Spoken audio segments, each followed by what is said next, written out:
As the rise of data availability, analysis, and transparency occurs around the world, we see that information and data is more available now than ever. Following the rise of novel data analysis methods and elucidating conclusions from data algorithms influencing business decisions and campaign directions by companies, we see a similar trend in healthcare as the industry as a whole struggles with towing the line between data transparency to promote the sharing of information between healthcare researchers and the concerns of data privacy and anonymity for participants in clinical trials and patients seeking treatment. These data concerns are very relevant in the scope of this course. As we see in Week 6, Dr. Shaker Irwin covers the processes and approval for clinical trials. The standards regarding patient protection come about in the form of review boards such as the IRB and legislation such as the Clinical Research Act of 2004. Patient data is another side of the healthcare system that is continuously addressed in legislation. In 1996, the enaction of the Healthcare Insurance Portability and Accountability Act, also known as Hipaa, established the baseline for the limits of sharing patient information.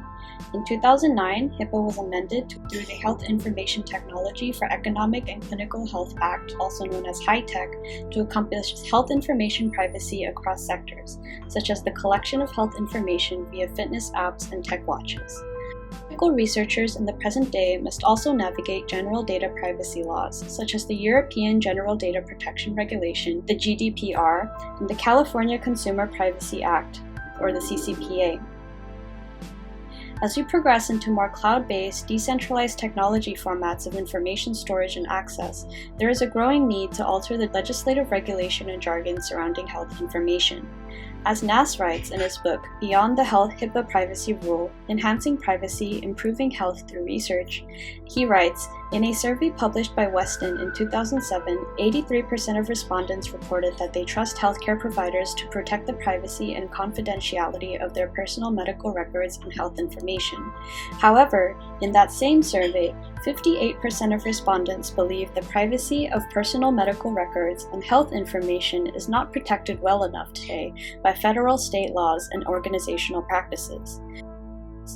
In polls done by Forrester Research, there is consistent evidence that people are most concerned about insurers and employers accessing their health information without their permission. The fear of possible workplace discrimination based on health information is something that no one wants to experience. Fears of data privacy, the way it is collected, and how it is disseminated is a legitimate problem, as a study by Greenhouse and Barbera in 2005 even wrote on alleged reports that Walmart based their hiring decisions on the health of applicants. Data, as used without consent and informing decisions, interfere directly with good practice and conflict of interest laws, which need more definition in the clinical space to accommodate the growing ways in which data can be disseminated. As we see in DMD research alone, there are a myriad of emerging technologies and molecular components needing testing.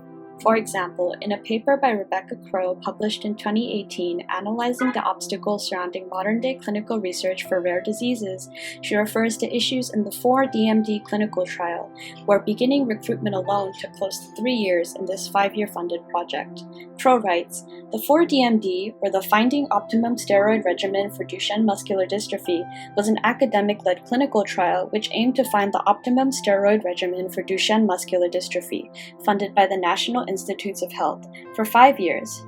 Startup was significantly delayed, and recruitment did not start until January 2013, which was 3 years into the 5-year contract. Crow states that in an effort to offset the low patient population that comes with rare disease research, investigators across the USA, Canada, the UK, Germany, and Italy were mobilized for this research endeavor. However, the delays in testing and recruitment were attributed to issues in logistics and data compliance between nations. For example, while the USA locations had standardized data systems developed by Neuronext, this initiative could not be applied to centers outside the US, adding to the dissonance in data availability and adding to the conversation around data management. Further, this consideration for data privacy and security is doubly relevant in the context of clinical trials of potentially vulnerable populations, who are therefore more susceptible to harm from data leaks. Referring to this course once again, we are reminded that some individuals choose to partake trials due to being unable to afford the higher quality care and observation that comes with research. As a result, there's an obvious question of whether those less financially fortunate are compromising their data privacy and agency as a trade-off. Not to mention, the avenue of data, privacy, and its use in research statistics remains a contested topic, as present ethical consent forms often do not encompass all the emerging avenues for possible data analysis.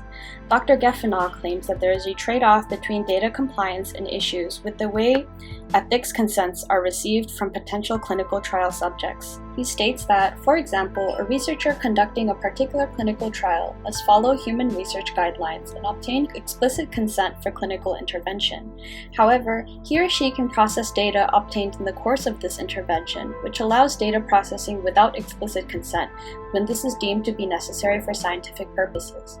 This is why failure to make a clear distinction between research ethics consent and data processing consent can lead to the consent misconception, where research participants can think that consent to participate in a research project also extends to their consent to process the personal data. However, the rise of big data and the increased complexity of healthcare data management is not always a bad thing. Following the increased transparency and availability of clinical trial data and outcomes, there are many developments in the scientific community. For example, we see now a trend in recent publications that attempt to meet the healthcare sector's data management needs by integrating blockchain technology and Ethereum blockchain to store and query pharmacogenomics data via smart contracts. Not to mention, the COVID-19 pandemic also benefited from the integration of blockchain smart contracts to create a tamper-proof coding for contact tracing. As we progress and transition into the new age of data, it is becoming increasingly important for not only the IT sector, but individuals across all industries to be accustomed to the challenges that come with increased data availability and privacy concerns. Whether you are a healthcare professional or a patient seeking medical service, or even entry into a clinical trial, it's very important to understand the risks of data privacy and the compliance involved that goes with the care process.